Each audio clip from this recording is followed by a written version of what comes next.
Welcome, friend. Tonight, you are invited to step softly into a world both vast and still. A land not built for comfort, but for endurance. A place where the snow stretches as far as the eye can see, where silence has weight, and where survival is not a struggle, but a rhythm. You are now in the far Arctic North home of the traditional Inuit people. Long before engines or electricity reached these remote regions, communities lived here, close to the cold, and even closer to one another. The air was dry and sharp. The days were brief, the nights endless. And yet there was life, resilient, ingenious, deeply connected to nature, spirit, and sky. In this quiet tower journey, we won't chase battles or build empires. We'll simply sit beside the lives that move slowly, deliberately, and beautifully amid snow and shadow. You'll hear of frozen hunting trips, ancient spiritual beliefs, and one child who was taken far too far from home. But we begin where? All survival begins with work, with the daily labor of those who walked the ice, watching, waiting, and always listening. Let us begin. Cold, hunger, and constant vigilance. Imagine, if you will, the crunch of snow beneath fur-lined boots, the soft creaking of a wooden sled pulled by dogs, their breaths rising in delicate clouds before the wind carries it away. The horizon is pale and endless. The sun sits low, never quite rising, never quite setting. This is not a place of warmth, but a place of focus. Now, imagine you are a hunter, not of sport, but of survival. You rise in the blue light of morning, though morning in the Arctic can mean something quite different. In the long months of winter, the sun may not show itself at all. Instead, the sky shifts slowly between darkness and muted twilight. You dress in layers of caribou skin and sealskin boots, both expertly sewn by hand, likely by your mother, your partner, or another skilled member of your family. These garments are not decorative. They are engineered over generations to trap heat and resist wind. You do not eat breakfast in a hurry. You eat deliberately. Maybe a chunk of frozen char, maybe fermented seal. The food is dense, fatty, and cold, but it keeps you alive. Then comes the task at hand. Hunting is not occasional here. It is constant, a necessity not only for food, but for clothing, tools, and trade.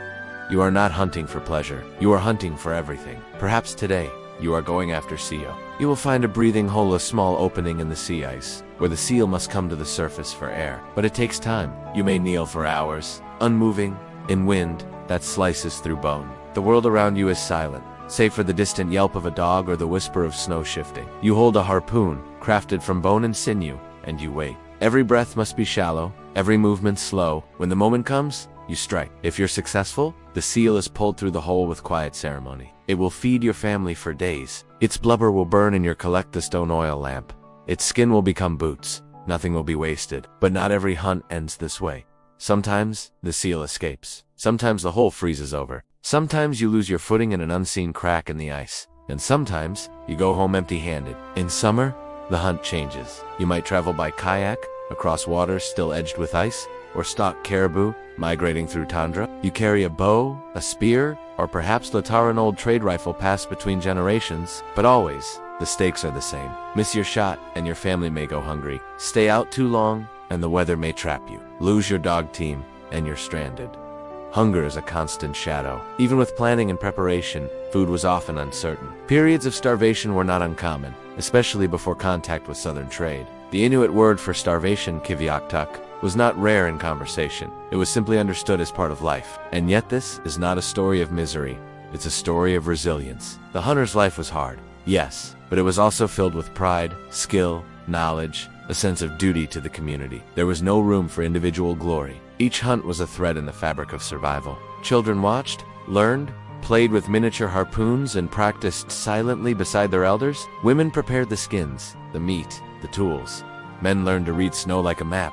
Everyone knew the rhythm, the need of the work. At night, you returned to your snow house, your igloo, or perhaps a skin tent, depending on the season. Inside, the air is warmer, thick with the scent of oil lamps and cooked meat. The dogs curl near the entrance. Voices speak softly. A story might be told, or a silence shared. Outside, the wind howls gently across the ice.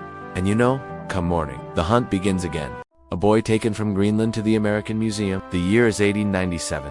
A ship cuts slowly through the gray Atlantic, wind whispering against its sails, its deck stamped with mist and brine. On board, huddled together and wrapped in layers of fur, are 6 Inuit travelers from northwest Greenland. Among them is a child named Minniksmal, curious and perhaps a little frightened. He is only around 7 years old. His father, Kasak, has agreed to travel with the American explorer Robert Peary, who has promised something vague, perhaps adventure, perhaps security, perhaps a better life. But the true destination is far stranger than anyone could have expected. The American Museum of Natural History in New York City. There, Meineck and his companions are not greeted as guests. They are presented as exhibits, not quite in cages, but close enough. They are studied, observed, paraded before crowds. They become living artifacts in a place devoted to dead things. Meineck doesn't speak English. He doesn't understand the signs, the stares, the questions whispered behind gloved hands. He is a child, far from the snow, the dogs, the sky he knew. Instead, he sees brick, gaslight, glass cases, and endless rows of objects. His father falls ill. The cold is not the same here, nor is the food or the rhythm of life. Within weeks, Kisak is dead. And here, the story shifts from sad to surreal. Meineck is told that a funeral has been held for his father, a casket, a burial. But what the museum doesn't tell him is this: his father's body has not been buried. It has been stripped, boiled, and preserved. Kisak's skeleton is mounted clean and sterile on display within the very museum that promised them safety. Meineck doesn't know. Instead, he is adopted by one of the museum's staff, William Wallace, and given the surname Wallace. He's enrolled in school, dressed in Western clothes. He learns English. He tries to fit in. But beneath it all is a lingering sense of grief, confusion, and loss. Eventually, the truth begins to surface. Meineck discovers that the body buried in the ceremony was a log, placed in a coffin as a mock burial. The museum had faked the funeral. Kisak had never been laid to rest. Imagine, if you will, being a child raised, with profound respect for the dead, learning that your father Espones now sits somewhere behind glass.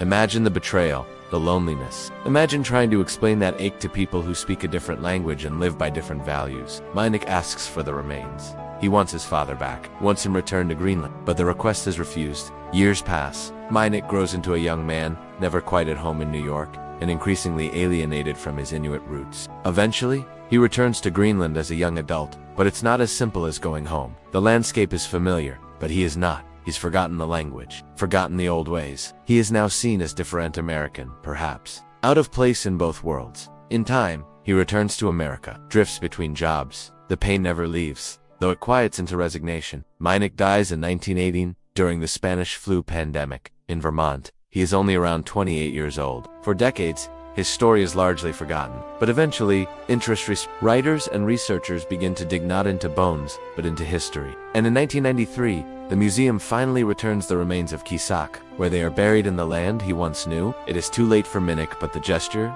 delayed though it may be, is not empty. His story lingers quiet, aching, and important. A reminder that the past is not only found in ruins and artifacts, but in the lives altered by curiosity, by colonialism, and by the unspoken weight of being observed. And now, with the sound of footsteps fading down tiled museum corridors, let us return to the Arctic, not in motion, but in myth. In the next segment, we will drift into snow houses and spirit stories dailies shaped by the cold and by the warmth of belief. Snow houses and spirit myths, the spiritual and architectural depth of Inuit life. Imagine you are seated in a circular room made of snow. These are carefully cut blocks, stacked in a spiral, each pressed and angled just so. The walls curve upward into a perfect dome. The air inside is still and surprisingly warm, especially when a single stone lamp, the kulik, burns gently in the corner, fueled by seal fat. The light flickers against white walls, casting soft shadows that move slowly as if in thought. This is not just shelter, it is structure. It is knowledge, passed down not through books, but through repetition, through practiced hands, and patient teaching. The snow house, or igloo, is a marvel of adaptation. It is built with care and intention, each block of wind-packed snow cut with a traditional knife, often made from bone or ivory. The entrance is usually a narrow tunnel, dug beneath the main structure, which traps warmer air inside and keeps the wind at bay. The floor is lined with skins. A raised sleeping platform might be covered with caribou, hide soft, insulating, and thick. There are no windows, but a small, thin opening may be covered with animal membrane to let in a little light. And inside, it is not silent.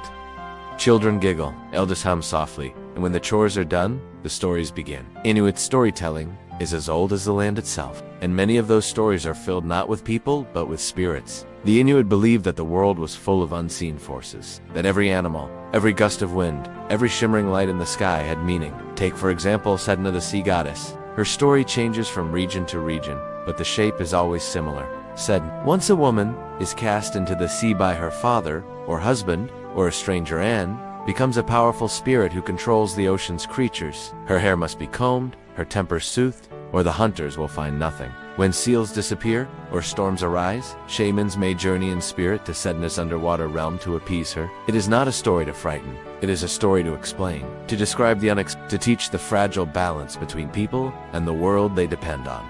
There are tiny spirits, too, like the Ijarak shapeshifters who may steal children, only to return them altered, or the tornate spirits of animals or ancestors, watching and guiding, or sometimes punishing.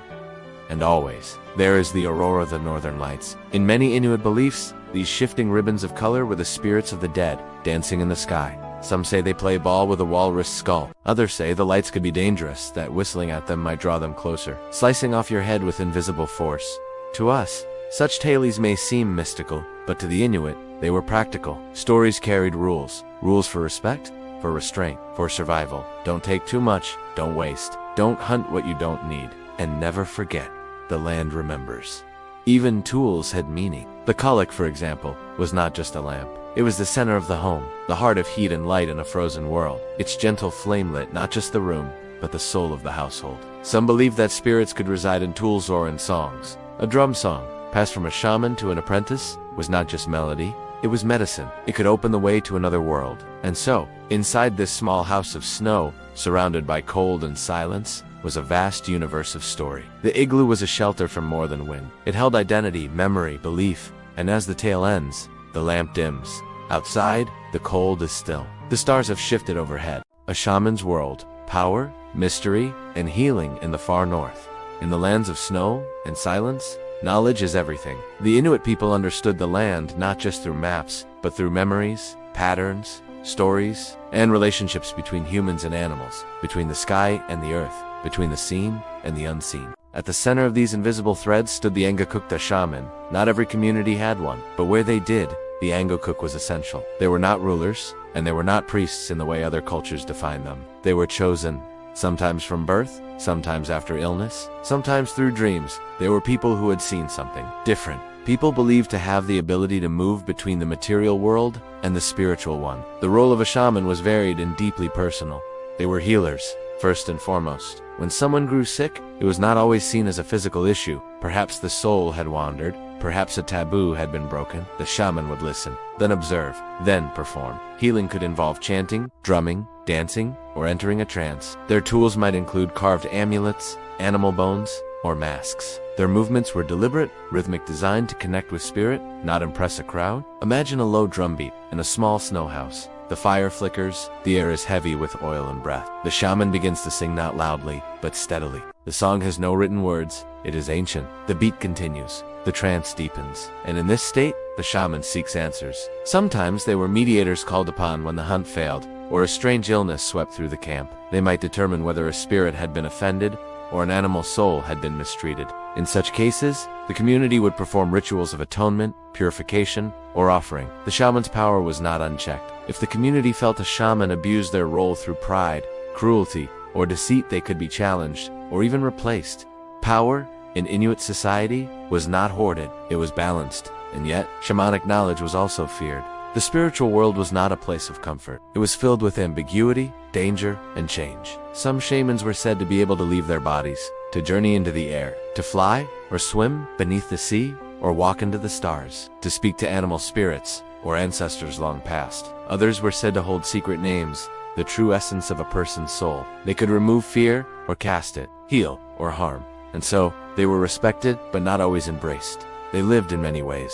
Between things, between sickness and health, between belief and fear, between what could be known and what could only be felt. One well-known power was named. Inuit babies were often given names of relatives, ancestors, or respected elders who had passed. The idea was not that the name was symbolic, but literal, that the essence of the deceased continued in the child. In this way, shamans maintained a spiritual continuity across generations. This was not a religion in the Western sense. There were no temples, no written doctrines, no hierarchy of clergy. There was, instead, presence. The presence of the old ways. The presence of the cold wind, the polar bear's stare, the flicker of the flame, and the knowledge that the world was alive in more ways than could be counted. Over time, the role of shamans changed. With contact from missionaries and colonizers, many communities were discouraged or outright forbidden from practicing shamanic rites. Many shamans kept their knowledge private, hidden. Some traditions were lost, but not all. Today, there are Inuit elders who still hold the stories, the songs, the meanings behind the names. And in quiet places on long winter nights, some of those songs are still sung. They are not loud. They are not fast. They are steady, like a heartbeat beneath snow. Now, as the drumbeat fades, and the air grows still again, we come to the end of our journey. If you are still awake, you may notice your breath has slowed, the world around you quieter, the images of snow houses, seal hunts, and spirit songs settling gently in your thoughts. But before we drift away completely, let's take a moment for reflection. Conclusion, a gentle reflection, and return from the land of snow and story. And so, we arrive at the end of this quiet journey, from the biting winds of the hunt to the sorrowful voyage of Minik Wallace, through houses of snow and stories of gods beneath the sea, and into the spirit-filled silence of the shaman's path. You have wandered through the Arctic Pass not as a conqueror, or a tourist, or an explorer, but simply as a witness. The Inuit way of life was never built for comfort. It was not about expansion, or accumulation, or ambition. It was built for continuance, a kind of stillness that moved, a kind of silence that spoke. Each person, each tool, each story had its place. Even hardship, cold, hunger, isolation was not a curse, but a teacher. You may have felt it too during these last 2 hours. That strange, calming rhythm that runs through ancient lives. A sense that everything has its time, and that even the harshest landscape has its beauty. Perhaps, as you lie in your bed now, you feel the softness of your blanket in a new way, the warmth of the air, the security of four walls that do not shift or melt with the seasons. Let this contrast linger not as guilt, but as gratitude. The people we've met tonight, though long gone, have left something behind. Not wealth, not monuments, but wisdom, endurance, a quiet reminder that human life has always been fragile and extraordinary. As you drift now, let the flicker of a kulak guide you to sleep. Let the wind blow past the let the snow fall gently over memory, and rest, knowing the long, cold nights are not empty. They are full of stories. Thank you for spending this time with me. May your sleep be deep and your dreams wide as the Arctic sky. Good night.